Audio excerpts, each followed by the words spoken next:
Bismillahirrahmanirrahim. Assalamualaikum warahmatullahi wabarakatuh. Alhamdulillahi rabbil alamin. Alhamdulillahilladzi hadana lihada wa ma kunna linahtadiya laula an hadana Allah. Asyhadu an la ilaha illallah al-malikul haqqul mubin wa asyhadu anna Muhammadan abduhu wa rasuluhu shadiqul wa'dil amin.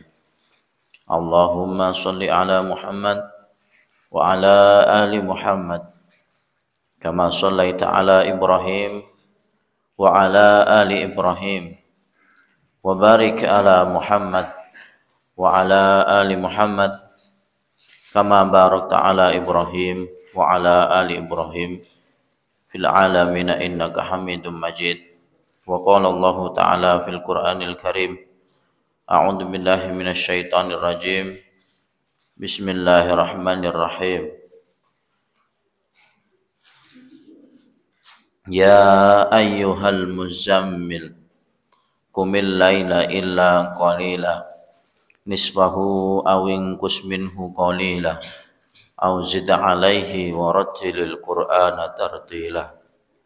Wa qala Nabi sallallahu alaihi wasallam, ittaqillaha haitsu ma kunta wa atbi'is sayyi'atal hasanata tamhuha wa khaliqin nas bi khuluqin hasanin. Amsayna wa amsal mulku lillah walhamdulillahi la syarika lah, la ilaha illa huwa wa ilaihin nusyur. Amsayna ala fitratil Islam wa kalimatil ikhlas wa ala dini nabiyyina Muhammadin sallallahu alaihi wasallam wa ala millati abina Ibrahim hanifa wa ma kana minal musyrikin. Rabbi shrah li sadri wa yassir li amri wahlul 'uqdatam min lisani yafqahu qawli. Shadaqallahul adzim wa shadaqa nabiyyi rasul karim. Jamaah salat maghrib yang insyaallah dimuliakan Allah Subhanahu wa taala. Yang pertama, marilah kita senantiasa mengucapkan syukur kehadirat Allah Subhanahu wa taala karena atas limpahan rahmat dan hidayahnya kita bisa berjumpa, diberikan oleh Allah Subhanahu wa taala kesempatan dan kesehatan sehingga kita bisa beribadah dengan nyaman, beribadah dengan khusyuk.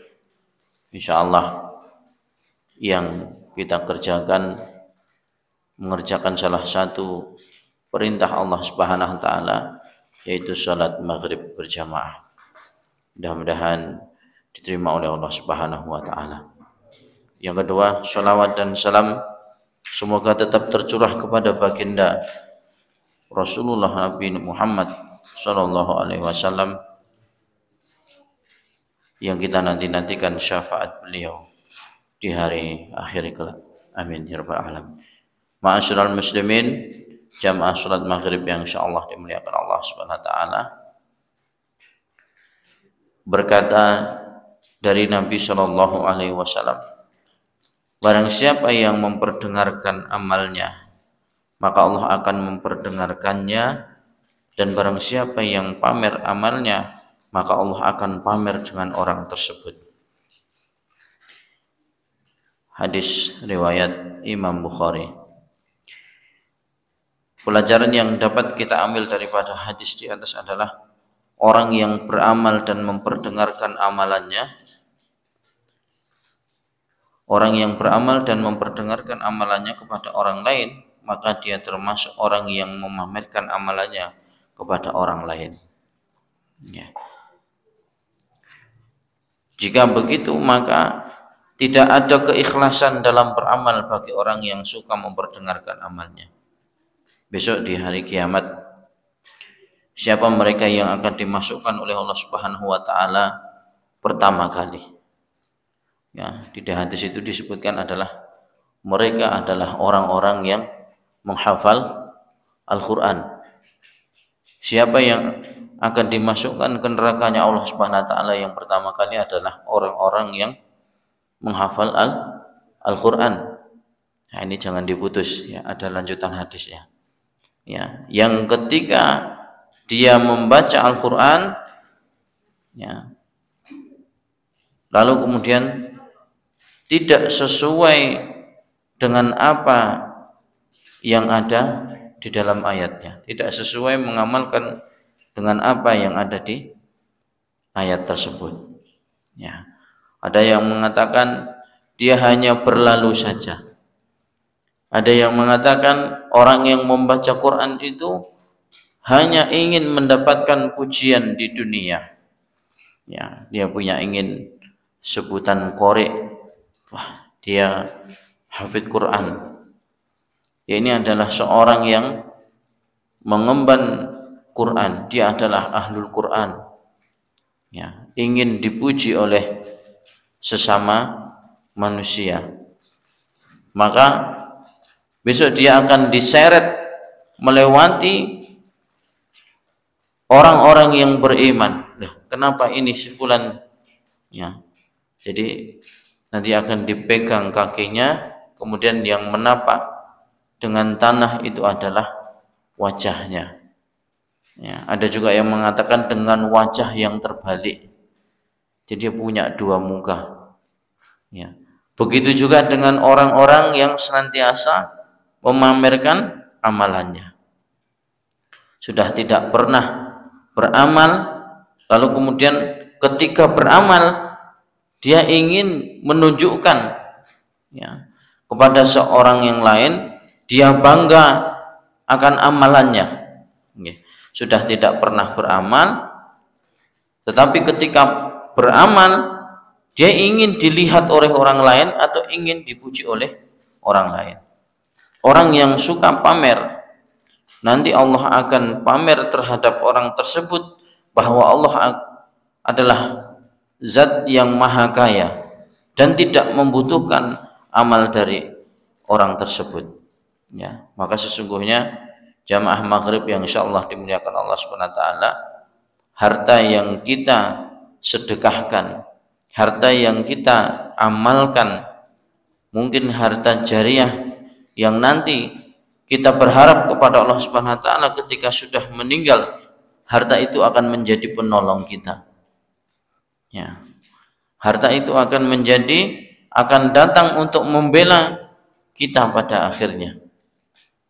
Ya, akan tetapi ketika ada rasa bangga ketika kita beramal, maka sesungguhnya pujian atau imbalannya sudah diberikan di dunia. Melainkan besok, mana ya Allah ya Rabb, aku di dunia beramal dengan hartaku, beramal dengan seluruh kekuatan imanku. Ya. Apa kata Allah? Kamu dusta. Apa yang dikatakan oleh para malaikat? Kamu berbohong. Nah, betapa sedihnya ketika saat itu yang berada dalam timbangan amal itu adalah kita. Begitu sedihnya ketika saat itu yang berada di sidang itu adalah kita. Ya, pertanyaan adalah, sudahkah kita punya amalan yang nantinya menjadi pemberat timbangan ketika di yaumil hisab? Ya, ketika tidak ada lagi amal, ya, dia memohon, ya Allah, di dalam Quran, ya, bangkitkan aku ingin menyedekahkan seluruh hartaku. Begitulah manusia. Ya, bangkitkan aku ya Allah, aku ingin sholat sepanjang malam.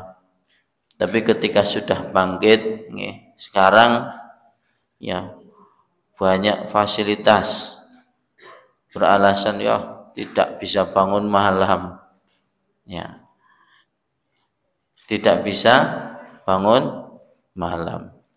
Ya pernah saya dinasihati oleh ustadz saya, kenapa orang tidak bisa terbangun saat malam hari?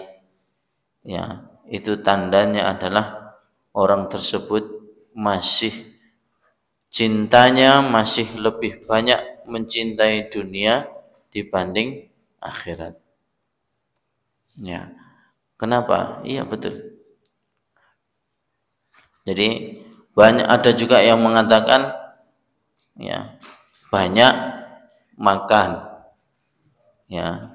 Nah, ini sehingga barang siapa yang perutnya gitu kan akan senantiasa terisi oleh makanan, maka sulit baginya untuk membuka mata. Jadi artinya bukan membuka mata nggak bisa melek, tapi hatinya itu akan tertutup, akan terkunci, ya, untuk menjemput rahmat Allah. Ya, coba bayangkan di sepertiga malam, gitu kan, kita dibangunkan oleh Allah Subhanahu Wa Taala tanpa bantuan siapapun, insya Allah. Ya mungkin di antara kita ada. Ya, setiap malam dibangunkan, gitu kan. Sempatkan walaupun hanya untuk mengerjakan sholat witir 3 rakaat, atau hanya sekedar kita bangun, mulailah dari hal yang terkecil. Kalau 3 enggak kuat, ya kerjakan dengan 1 rakaat cukup. Apa bisa Ustaz? Bisa. Ya, kita bangun 2, kita mengerjakan 2 rakaat sholat malam ditutup dengan 1 witir. Ya, berawal dari yang kecil. Nanti insya Allah ketika kita berdoa kepada Allah Subhanahu Wa Taala, ketika kita istiqomah menjalankan amalan-amalan yang kecil, insya Allah kita akan dibimbing oleh Allah Subhanahu Wa Taala untuk bisa mengerjakan amalan yang besar. Ya, ada orang yang diminta sedekah, wah wong mau bayar SPP aja sulit Pak Ustadz, untuk minta untuk sedekah. Nah, ini belum sampai. Mau makan sulit Pak Ustadz. Ya, kalau mau makan gampang, ya kapan sedekahnya? Kan dibalik aja. Ya, jadi kalau kita ingin makan gampang, ya maka awalilah dengan sedekah. Sedekah tidak harus banyak. Gitu kan. Lalu kemudian jamaah yang insya Allah dimuliakan Allah Subhanahu Wa Taala, kapan gitu kan? Ya saat Allah Subhanahu Wa Taala memberikan pada kita kesempatan. Jangan dikira ini ada orang-orang yang minta, ya ada orang-orang yang minta, ya itu juga atas kehendak Allah. Kenapa mereka diperlihatkan kepada kita? Tidakkah kita mengingat ya hadis yang luar biasa? Ya, bahkan seorang nabi pun diuji oleh Allah Subhanahu Wa Taala. Ya, ada seorang nabi yang diuji dengan kekayaannya. Ya, maka di dalam pestanya didatangkan oleh seorang yang miskin, berbaju kumal, berbau tak sedap, datang ke pesta tersebut. Apa yang dilakukan? Maka Allah pun juga menegur kepada seorang nabi yang saat itu tidak mempedulikannya, bahkan tidak memperkenankannya ikut gabung bersama tamu-tamu yang lain, karena dikhawatirkan tamu yang lain akan pergi, padahal yang diutus, ya yang tadinya dia berbau tak sedap, berpakaian kumal, itu adalah utusan Allah Subhanahu Wa Taala, adalah malaikat-malaikatnya Allah. Sehingga bisa jadi walaupun kita mungkin ditegur oleh Allah Subhanahu Wa Taala, barangnya hilang, handphonenya hilang, dompetnya pun hilang, maka itu sesungguhnya adalah teguran dari Allah Subhanahu Wa Taala dengan teguran yang keras. Ya, bisa jadi kita memakan atau bahkan mengambil hak yang mestinya milik orang lain. Ya, atau mungkin dengan teguran-teguran yang halus didatangkan oleh Allah Subhanahu Wa Taala kepada kita orang-orang yang susah, sehingga itu mengetes bagaimana keadaan atau keikhlasan hati kita di saat kita punya nikmat yang besar, ya dapat arisan, ya kebetulan Allah Subhanahu Wa Taala mengirimkan tentaranya meminta-minta, ya nggih, jane nggih mboten sepiro nggih. Kalau dia, Pak minta minum, Pak minta makan, ya nggak punya makanan pergi sana, gitu kan. Nggak punya minuman pergi sana. Dan bagaimana coba panjenengan bayangkan, bagaimana kalau yang kita usir itu adalah malaikatnya Allah, ya. Tapi tidak jarang, karena yang banyak juga orang-orang yang bahkan kemarin ya Pak, di kampung sana Pak, itu orang yang minta sumbangan itu kan, jalan dari rumah ke rumah dia bawa proposal, Pak ini saya dari lembaga A itu kan, ini mau bangun masjid besar, kami mohon partisipasinya Pak, gitu kan. Saya lihat biasanya yang namanya proposal Pak ya, saya juga bukan orang yang paham, tapi setidaknya mengerti.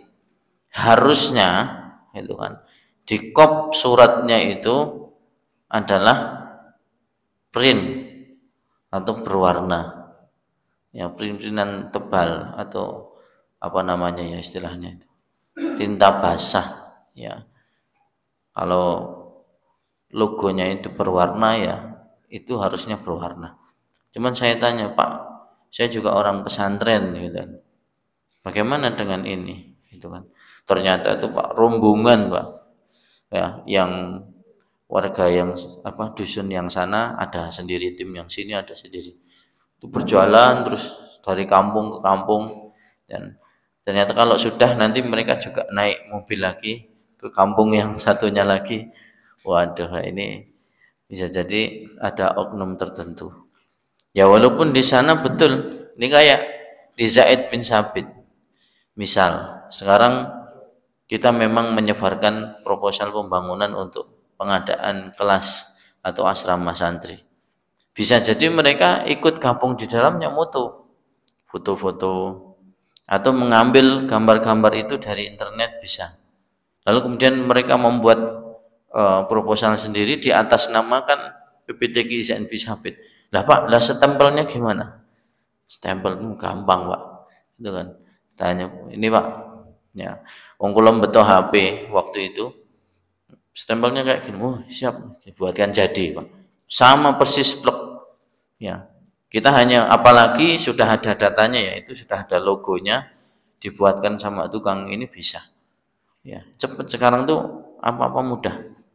Bahkan ada yang aplikasi terbaru yang bisa merubah suara, kula min komat kamit ya, nanti ada suaranya. Ada juga aplikasi yang bisa merubah melihat. Nah ini bahaya sekali nanti kalau ada orang-orang yang berkepentingan tertentu, bahkan video itu kepalanya nyun ngapunten bisa diubah. Ya, saya juga kok bisa sekarang aplikasi sampai seperti itu. Jadi merubah badannya saya ini Pak, kepalanya diganti orang lain, diedit itu bisa ternyata. Canggih sekarang. Ya, tapi ini bahayanya adalah fitnah. Dan kalau mereka melakukan hal itu, mengambil suara kita karena mungkin ada kata-kata mutiara, ada hadis yang dibacakan untuk memperingatkan seseorang, untuk memberikan nasihat, itu baik. Tapi tujuannya yang lain, naudzubillah, ya, ini akan menyesatkan. Sebenarnya hadis ini sangat simpel dan praktis, namun sulit dilakukan. Seorang manusia yang beramal harus memurnikan niatnya karena Allah Ta'ala dan tidak boleh menceritakan amalnya tersebut. Penceritaan terhadap amal seorang berarti manusia tersebut tidak ikhlas dengan amalnya. Ya, ini menurut sudut pandang hadisnya. Nanti ada hadis yang lain juga yang menyebutkan berbeda. Ya, biasa Pak, di hadis itu seperti ini. Sebenarnya jika seorang itu imannya kuat dan didorong ilmu yang cukup, maka ia akan menjadi orang ikhlas dalam beramal, dan untuk memperkuat iman itu harus dilakukan secara integral dan keseluruhan. Ya, jamaah maghrib yang insya Allah dimuliakan Allah Subhanahu Wa Taala, waktu yang lalu saya menyampaikan ada tingkatan-tingkatan ilmu. Ya, di tahap yang pertama, ketika seorang yang menuntut ilmu itu semuanya pasti akan merasa sombong. Ya, merasa dia paling, aku yang paling pintar, aku yang paling paham. Maka ini nanti akan membuat diri seseorang menjadi sombong, bahkan melakukan sholat saja, mosok sholat ini, ya, melakukan sholat itu dengan gerakan-gerakan yang sombong, ya, dia melakukan takbir, gitu kan, menunjukkan bahwa takbiratul ikram itu seperti apa, gitu kan. Bahkan saya lihat itu ada yang diputer, Pak. Okay. Ada yang setelah takbiratul ikram itu tangannya diputar 1 kali, 2 baru sedekap. Ini hadis riwayat siapa ini? Gitu kan. Ada juga yang mengatakan di samping, ada yang samping kanan atau samping kiri. Ini perbedaan yang harus kita baca. Bahkan di hadis pun ditulis. Ya. Betul, mereka mungkin mengambil dari salah satu hadis. Tapi yang diteliti adalah riwayatnya siapa, kemudian rawinya siapa. Ya. Bahkan di dalam satu kitab ini berbahaya sebenarnya. Dilarang, para ulama pun menyampaikan, bahkan kita tidak boleh menyentuh kitab-kitab yang disebutkan untuk dipelajari. Ada, Pak, kitab yang tersebar di Indonesia ini kan bebas sekali. Wah, kitabnya berbahasa Arab. Ya, kita mempelajari bahasa Arab kan keren, tapi kitab itu dilarang oleh para ulama. Karena apa? Yang meriwayat dalil-dalil yang dipakai dalam kitab tersebut itu bahkan sampai palsu, hadis yang palsu. Kalau lemah itu masih mending, Pak. Nah, ini palsu, sehingga menyesatkan betul. Ya, ini bahayanya. Jamaah yang insyaallah dimuliakan Allah Subhanahu wa taala, maka ini saya berpesan kepada santri-santri sekalian, jangan pernah berhenti belajar puas hanya dengan satu kitab. Ketika seseorang ini mempelajari banyak ilmu, maka kita akan bijak ketika bertindak, tidak fanatik terhadap satu kitab tertentu saja. Ya, pusing tak pelajari kitab iki. Ya, pokoknya padha karo kitab iki. Ya, kalau dia fanatiknya dengan perpedoman hadis yang sahih, yang benar, yang kuat, tidak masalah. Tapi kalau dia berpedoman kepada hadis yang lemah, ya, kemudian masih ngeyel dan yang dilakukan itu salah, dia akan selamanya mengatakan kepada seorang lain seperti itu, takbir ki ora ngono sing bener, gitu kan. Ya, jadi dari gerakan sholat dari takbiratul ikram sampai salam itu sebenarnya yang menjadi perdebatan adalah ketika mengerjakan sujud. Kok bisa ada berapa anggota sujud yang harus menyentuh, dan ada yang menyebutkan 1 muka, kemudian telapak tangan, kemudian lutut, kemudian dua kaki. Berapa itu? 1, 2, 3, 4, 5, 7 bagiannya. Saya kemarin membuat soal, sebutkan 7 bagian anggota badan yang ketika dalam keadaan gerakan sholat tertentu dia menyentuh lantai atau tanah. Ya, ada yang menyebutkan kening, ada yang menyebutkan hidung, ya, macam-macam, santri-santri aneh-aneh. Yang lebih tepat tuh ya muka. Jadi anggota muka, ya, ada kening kita, kemudian hidung dan mulut kita. Ya, kalau disebutkan satu-satu nanti jadi banyak, bukan 7 anggota sujud nanti jadi banyak. Ya, bagaimana tepatnya itu? Ketika tangan kita menapak, ya, kepada lantai, apakah megar, ya, megar seperti ini, ataukah nutup ataukah mengepal? Nah, ini perlu diperhatikan.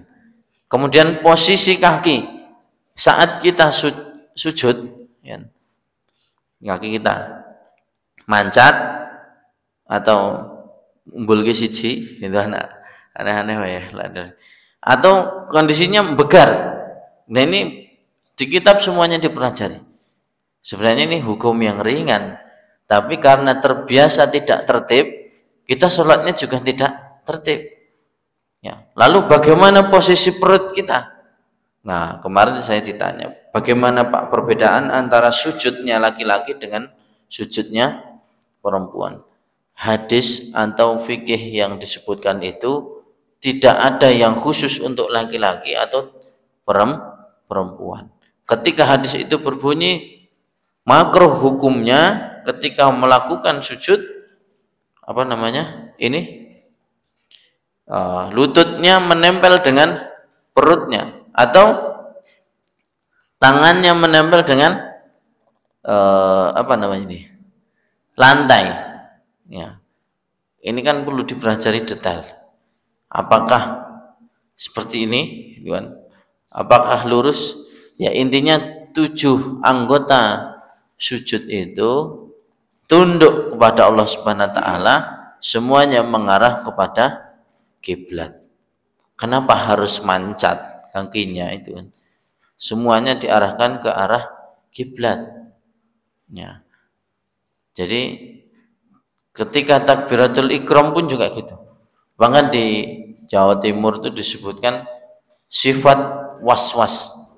Saya melihat beberapa belum lama ya, mendapatkan satu kiriman seorang kiai, mungkin jenengan juga pernah melihat, yang ketika takbir Allahu Akbar, astagfirullahaladzim.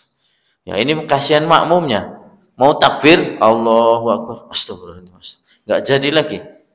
Ya, saya melihat ini piye tulisannya. Lalu ada juga yang ketika ingin mengerjakan wudhu, ya mau wudhu nggih, macane suwi ya, nama itu ya. Baru mau wudhu sampai kepala, astagfirullahaladzim, diulangi lagi. Ngasih banyu sak tandon telas kabeh Pak, tinggi wudhu. Ya, ini harus diilmui. Bahkan ada satu hadis yang menyebutkan, aku mau kentut paurung ya. Ya, mau menentukan apakah dia kentut atau belum. Ini memang istimewa, Pak. Ya, rasa was-was yang diberikan oleh setan kepada manusia, dibisikkan kepada manusia, itu maka sesungguhnya membuat orang itu menjadi ragu-ragu. Maka ketika kita punya rasa was-was mau pergi dari rumah, itu kan pundungo bismillahirrahmanirrahim, naik mobil subhanalladzi sakhkhara lana hadza wa ma kunna lahu muqrinin wa inna lahu lamun qaribun. Kompore wis tak pateni apa urung? Ini ibu-ibu balik lagi mengingok kompor. Setelah naik lagi, jendela ini urung ditutup, balik meneh. Terakhir kunci, Pak. Kunci ini ketinggalan, masih ping telu. Ya. Ini ketika kita mempunyai sifat atau pernah dialami hal seperti ini, yang pertama kali adalah istighfar. Astagfirullahaladzim. Kemudian dia mengucapkan ta'awud, a'udzubillahi minasyaitonirrajim. Ya Allah, lindungilah aku dari godaan setan yang terkutuk. Biasanya kalau seorang sudah mempunyai sifat yang seperti ini, sholatnya itu pasti sering lupa. Ini ciri-ciri orang yang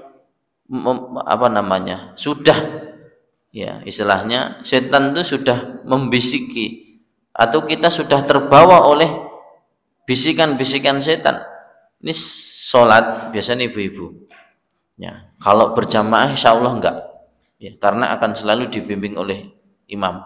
Tapi nek sholat sendiri kok sering kita melaksanakan sholat bertakbir, iki mau rakaat pertama apa kedua, bareng sudah sholat duduk di antara dua sujudnya lupa, iki mau duduk di antara dua sujud apa belum. Nah, ini sifat was-was ini, ya kalau di dalam tanda-tanda ru'yah ini sudah masuk. Setan itu sebenarnya sudah masuk di dalam tubuh kita. Harus dibersihkan. Saya yakin ketika panjenengan melakukan ini, memberantasnya dengan zikir pagi petang, insya Allah akan hilang sendiri. Bukan saya khawatir, Pak, saya carikan orang yang bisa meruqyah saya. Ya, apa nasihat guru saya itu? Sebaik-baik ruqyah itu yang dilakukan oleh diri sendiri. Gitu. Langsung Pak, ambil posisi, ya beristighfar, bacakan ayat-ayat ruqyah banyak, dan jangan bisa cari referensi. Ada ustadz siapa yang di YouTube itu banyak. Catat, ya bukan YouTube-nya yang dilihat, tapi kita melihat ayatnya. Oh, yang dibaca tuh ini. Ambil dulu ayat atau surat-surat yang paling mudah yang panjenengan hafal.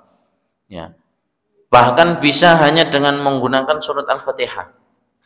Ya, asalkan kita niatkan, ya Allah, semoga dengan bacaan surat ini Engkau hilangkan godaan-godaan setan yang ada di dalam tubuhku. Ya, apalagi ditambah ya ayat kursi, bisa ditambah lagi dengan trikul, ya, kul al-ikhlas, al-falak, an-nas. Kemudian ditiupkan. Ya, ini dilakukan oleh Rasulullah SAW ketika menjelang tidur malam. Bahkan Nabi itu membaca surah Al-Mulk, membaca surah As-Sajdah. Wah, ini selak ngantuk. Tapi kita ngambil aja, ambil yang pernah dibaca oleh Rasulullah. Minimal kita membaca Al-Fatihah, ayat kursi, trikul. Insya Allah itu masih bisa bertahan, Pak. Ringan. Apa yang dilakukan Nabi? Kemudian meniupkan ke dalam telapak tangan, kemudian diusapkan ke seluruh tubuhnya. Ya, sahih insya Allah hadisnya. Ya. Habis itu mau tidur baru berdoa bismika Allahumma amutu wa ahya. Ada juga yang meriwayatkan bismika Allahumma ahya wa amut, sama semuanya. Niatnya itu sama karena ingin meminta perlindungan kepada Allah.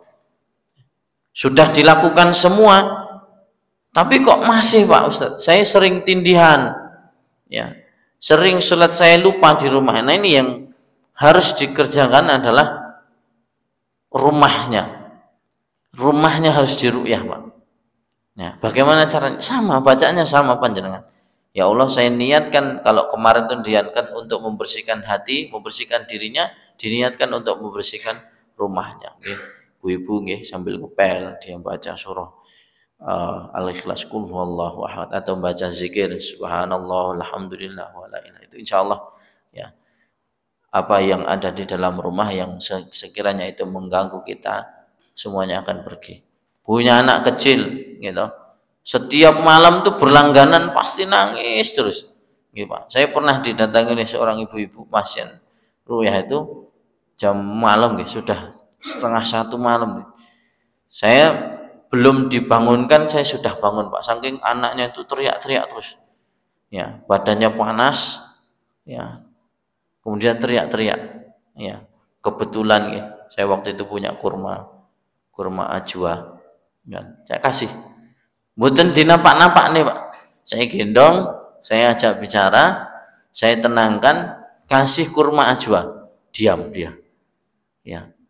Karena yakin, Pak, panjenengan berkesempatan untuk bisa membeli kurma ajwa itu, insya Allah membentengi betul ya hadis Nabi. Makanya Rasulullah SAW itu yang paling disukai oleh Nabi ya kurma ajwa. Ya, selain itu sehat, menyehatkan, itu bisa membentengi diri dari godaan setan.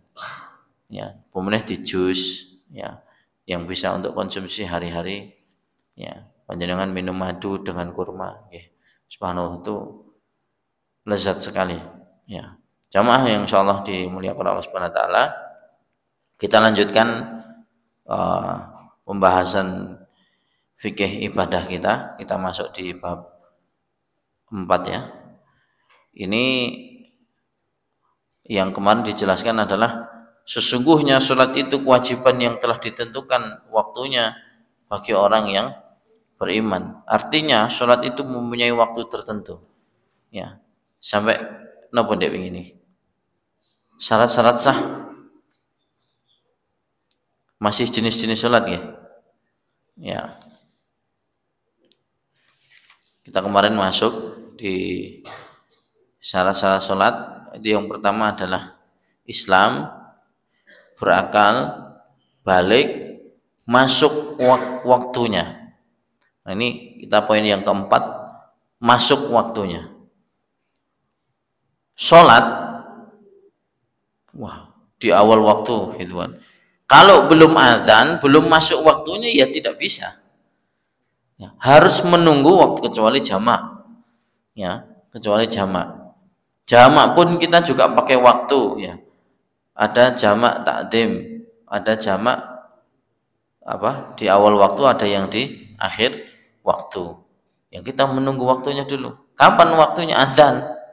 Ya, ada juga ibu-ibu yang bertanya, bagaimana waktunya sholat zuhur? Mereka ada yang memahami bahwa melakukan sholat zuhur ketika sholat ketika hari Jum'ah itu menunggu iqomahnya saat sholat Jum'ah. Ya, namanya sholat ada khutbah khotib sudah naik, kemudian azan, yang biasanya azannya yang cuma sekali loh, yang 2 kali itu ya, ada yang sekali, ada yang 2 kali. Maka ketika muazin sudah mengumandangkan azan, nah itu sudah waktu tiba. Tidak perlu nunggu orang yang Jumatan pulang dulu dari masjid, itu kan. Yang pokoknya tandanya itu ketika azan ya berarti sudah masuk sholat. Ya. Tunggu azan selesai, ya kita menjawab suara azan, kemudian kita mengerjakan sholat sunnah. Ya, dibiasakan ini ibu-ibu. Ya. Jadi walaupun juga di rumah kita juga mengerjakan sholat sunnah yang mengiringi sholat fardu. Sholat dulu 4 rakaat sebelum zuhur. Ya, habis itu kita sholat zuhur, kemudian sholat sunnah. Bu, kok sholatnya kehmen, gitu kan? Ya, kita niatkan. Insya Allah, walaupun itu di rumah, maka nilainya sama sebenarnya. Ya, dulu kan pernah nggak ada sahabiah Nabi yang bertanya, ya Rasulullah, nah kalau laki-laki bisa mengerjakan sholat sunnah di masjid, ya mengerjakan sholat tahiyatul masjid kan ketika masuk masjid, bagaimana dengan kami perempuan ya Rasulullah? Makanya di sebelum sholat fardu itu yang semestinya dibolehkan waktunya untuk sholat, itu juga perempuan pun juga mengerjakan sholat sunnah boleh. Ya, tidak harus ketika datang di masjid, sebelum dan sesudahnya itu di rumah pun dikerjakan boleh. Ya, itu akan menambah atau menambal pahala atau sholat-sholat kita yang mungkin kurang sempurna. Jamaah yang insyaallah dimuliakan Allah. Lalu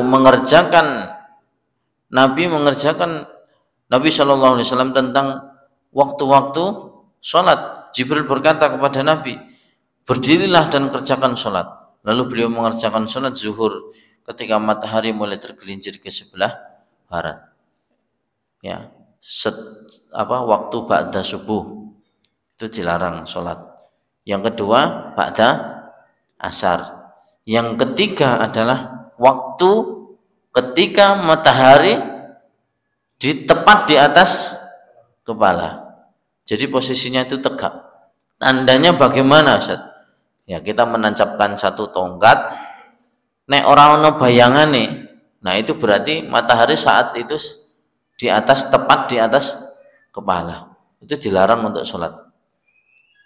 Nah, makanya sekarang identik nih. Nah, itu gimana Ustaz yang adanya itu di luar sholat? Di kampung dekat pondok saya ada, Pak. Jadi yang lain tuh belum azan, di situ sudah azan. Karena kendalanya adalah jam yang di masjid ini tidak pas.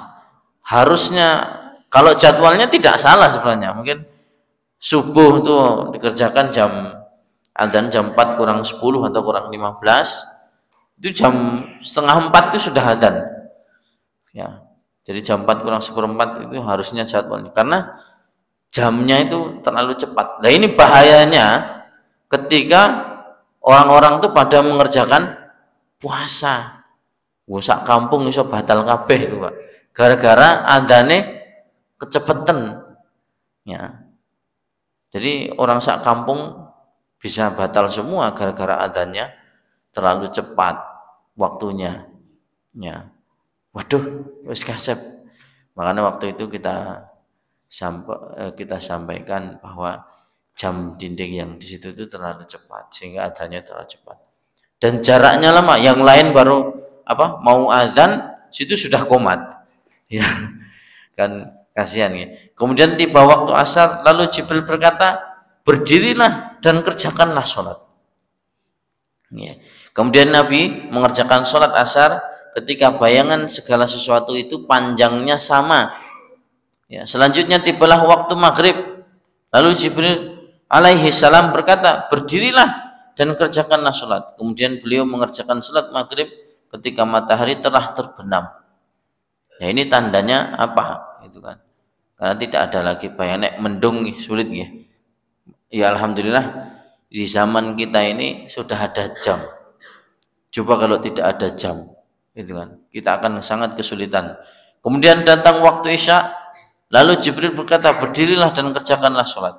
Kemudian Nabi SAW mengerjakan sholat Isya. Ya, ketika sinar merah matahari saat terbenam telah lenyap. Kemudian datang waktu subuh ketika fajar telah terbit. Kemudian datang waktu zuhur pada hari berikutnya. Lalu Jibril berkata, berdirilah dan kerjakanlah sholat. Bahkan Nabi pun ketika mengerjakan sholat itu dibimbing langsung oleh malaikat Jibril. Ya. Kemudian tibalah waktu asar dan begitu terus setelahnya. Ya, jamaah yang insyaallah dimuliakan Allah. Kemudian poin yang berikutnya adalah ini syarat-syarat wajibnya sholat ya. Suci dari darah haid dan nifas. Dengan demikian wanita yang sedang haid dan wanita yang nifas tidak terbebani kewajiban sholat sampai ia bersuci. Berdasarkan sabda Rasulullah SAW. Apabila kamu datang bulan atau haid, maka tinggalkanlah sholat. Ya, hadis riwayat Imam Bukhari. Ya. Kemudian berikutnya kita masuk di bab B, syarat-syarat sahnya sholat. Adapun syarat sahnya sholat adalah sebagai berikut. Yang pertama, suci dari hadas kecil, yaitu hal yang mewajibkan berwudu. Suci dari hadas besar, yaitu hal yang mewajibkan mandi besar, dan dari najis baik pada pakaian orang yang mengerjakan sholat, tubuhnya dan tempat sholatnya. Ya, banyak mereka yang mungkin melakukan kegiatan di luar. Ini saya menggarisbawahi tentang suci dari pakaian dan tubuhnya. Ya, kalau saat itu orang hanya memakai pakaian satu, itu satu-satunya. Ya, mungkin ketika pondok pesantren itu sedang sapala atau mukhoyam, pakaian yang lain pun juga basah, maka boleh baginya mengerjakan dengan kondisi pakaian yang ia kenakan, asalkan menutup aurat. Berdasarkan sabda Rasulullah SAW, Allah tidak menerima sholat tanpa bersuci. Ya, tetap dia berwudu, tetap dia membersihkan celana-celana yang memungkinkan terkena kotoran tersebut. Tapi nek tidak ada yang lain, ya dia boleh menggunakan dengan pakaian yang ia kenakan. Kemudian menutup aurat. Berdasarkan firman Allah, pakailah pakaianmu yang indah di setiap memasuki masjid. Nah ini kadang-kadang yang kurang kita pahami, Pak. Misalnya saya sering melihat di wisata ataupun dimanapun, ya, seorang laki-laki dan seorang perempuan yang bukan mahram sholat berjamaah. Laki-laki dan perempuan yang bukan mahram, ya, maka tidak sah baginya mengerjakan sholat berjamaah. Cuman 2 orang, Pak. Kalau banyak nggak apa-apa. Ya, jadi dia bukan mahram ya, laki-laki yang sebagai imam, perempuannya sebagai makmum. Sholatnya maksudnya berdua itu. Ketika sholatnya berdua, maka sholatnya itu sebenarnya tidak sah. Ya, karena bukan mahram. Kalau suami istri tidak masalah, adik kakak nggak masalah. Ya, yang masih mahram boleh. Tapi kalau yang bukan mahram, ya itu sebenarnya tidak boleh, dilarang. Ya, karena menimbulkan fitnah. Ya. Jalannya mereka berdua itu sebenarnya sudah fitnah. Ya, apalagi sholat tambah fitnah lagi. Ya, disinilah Allah Subhanahu Wa Taala mengutamakan perempuan. Ya, bagaimana cara mengingatkan imam yang salah ketika saat itu yang mengetahui adalah perempuan, yaitu dengan menepukkan punggung tangan. Kalau laki-laki kan mengucapkan subhanallah gitu kan. Jadi mungkin salah gerakannya atau salah kurang atau kelebihan dan sebagainya. Ya. Tapi kalau perempuan nggak boleh dengan suaranya, nggak boleh, Pak. Ya, subhanallah gitu kan. Nanti imam jadi terngiang-ngiang, suaranya sopo itu kan. Ini bahaya kalau yang imam mas-masnya ini, wah, yang belakang, kok saya inget ono cewek, ya dari mana? Jadi akan menimbulkan fitnah. Makanya diutamakan oleh Nabi Muhammad SAW itu dengan isyarat menepukkan punggung tangan. Gitu. Nek punggung tangan kesetrum wis meneng wae. Nanti ada bapak-bapak yang mengingatkan kok, insya Allah. Pernah lagi saya mengimami sholat asar di pondok, rekaatnya itu kebablasan, Pak. Harusnya 4, 5. Saya salam, kok saya merasa ragu, apakah semuanya ada yang merasakan ragu-ragu? Nggak ada semua ya, Pak. Coba beri ya. Tapi ada jamaah yang dari luar tuh menyampaikan, Pak, tadi kayaknya sholatnya kelebihan 1. Ya. Jamaah yang di belakang tuh kadang-kadang mereka juga tidak sadar. Nah turunnya sholatnya kalih ngantuk. Jadi yang sop pertama ini ya sebenarnya bukan tanggung jawab imam, juga tidak salah karena yang jadi makmum juga tidak mengingatkan kok. Sebenarnya kalau seperti itu tidak ada hukum, kecuali kalau ada orang yang menegur, Pak ini salah, maka dia harus mengerjakan sujud sahwi untuk menyempurnakan sholatnya. Ya. Jadi seperti itu, Pak, aturan. Belum lagi ada yang bertanya, saya bagaimana hukumnya saya bermakmum kepada orang yang mengerjakan sholat sunnah? Boleh nggak ini kira-kira? Bagaimana kalau kita makmum ya boleh-boleh wae, nggak tahu asal tepuk ini. Bismillahirrahmanirrahim. Bagaimana kalau yang menjadi imam itu kita? Boleh? Ya pada dasarnya sholatnya boleh. Ya. Kemudian bagaimana dengan takbiratul ikramnya? Dikeraskan atau tidak? Pernah mendengar ini kasus-kasus yang setiap hari kita mungkin kita lakukan ya. Loh, oleh orang ya, ya, kayak pas aku terlambat sholat itu ternyata kita mau sholat mampir di masjid, sholat maghrib, dikiranya itu melanjutkan sholat maghrib, ternyata sholat sunnah. Pernah, Pak, saya bermakmum seperti itu, tangannya dada-dada ning buri, maksudnya apa ya? Saya bingung juga ya, karena di masjid besar itu kadang-kadang orang tuh macam-macam, apalagi pas covid ini sholat itu dewe-dewe, sholat yang kono luru gini ya. Bagusnya ya ketika kita ingin mengerjakan sholat ya, maka lihat yang pertama kali kita masuk, kalau orangnya tidak tanya kita yang tanya, Pak mau sholat maghrib? Ya saya ikut.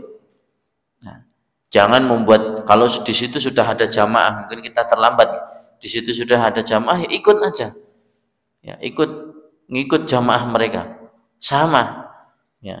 Biar apa tujuannya? Itu untuk membesarkan syariat Islam. Itu terbukti, Pak, dari mana-manapun ya Islam itu tetap satu Ya. Nah, lo pas corona kemarin tuh ya lucu. Pokoknya nek ora kenal salatnya dewe. Ono sing di sini ada imam makmum, sana imam makmum, sana lagi ada imam. Lah wedi, takut. Ya, ya itulah. Ya, kita dijajah. Ya, diuji oleh Allah Subhanahu wa taala kemarin ya. Dengan makna bagaimana ini keimanan kita gitu kan. Jamaah yang insyaallah dimuliakan Allah Subhanahu wa taala, Allah tidak menerima sholat tanpa bersuci tadi sudah. Menutup aurat tadi sudah ya. Ini pernah Pak saya menjumpai ya seorang remaja gitu kan. Apakah sholat itu wajib mengenakan kaos kaki? Wah, aneh-aneh pertanyaan ini.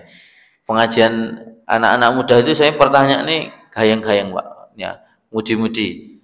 Pak, bolehkah saya mengerjakan sholat itu tanpa menggunakan kaos kaki? Ayo, bisa nggak? Tanpa menggunakan kaos kaki. Dilihat dulu kasusnya. Ya, panjenengan mengerjakan sholat tidak menggunakan kaos kaki, bagaimana dengan auratnya? Kalau tanpa menggunakan kaos kaki sudah menutup aurat, maka diperbolehkan. Gitu. Mungkin jubahnya panjang, gamisnya panjang, atau dia pakai apa namanya rukoh, apa jenenge mukena, ya itu boleh. Ya selama auratnya tidak terlihat. Ya. Kalau Mas berdiri tidak terlihat Pak Ustadz, tapi ketika rukuk terlihat, itu bagaimana? Ya, maka lebih amannya dia juga menggunakan kaos kaki. Kakinya tidak di kaos kaki nih, ya mukanya pakai kaos kaki. Yang jadi aurat kaki atau muka pertanyaannya sekarang. Ya, mukanya apa kaos apa kaos kakinya? Jadi keliru. Muka atau kakinya, Pak? Kaki. Ya. Daripada menutup muka, mending menutup kaki. Maksudnya wajahnya itu loh, Pak. Ya. Dari atas berukut kabeh, Pak. Bawahnya tidak pakai kaos kaki. Dicincing ini bisa. Nah, sudah masuk Isya ya. Kita cukupkan sekian, kita lanjutkan di pembahasan yang akan datang. Begitulah fikih ya. Semakin kita pelajari, maka akan semakin muncul kita ingat kasus-kasus yang telah kita lakukan. Oh, dulu aku pernah sholat seperti ini. Oh, ternyata betul. Oh, ternyata salah. Bagaimana yang benar? Maka kita akan kupas pemahaman yang meragukan itu dengan sering membaca, sering murojaah, sering mengulang kitab-kitab fikih. Ya, kita akhiri pertemuan sore hari ini dengan hamdalah dan doa kepada majelis. Alhamdulillahirabbil alamin. Subhanakallahumma bihamdika asyhadu an la ilaha illa anta astaghfiruka wa atubu ilaik. Assalamualaikum warahmatullahi wabarakatuh.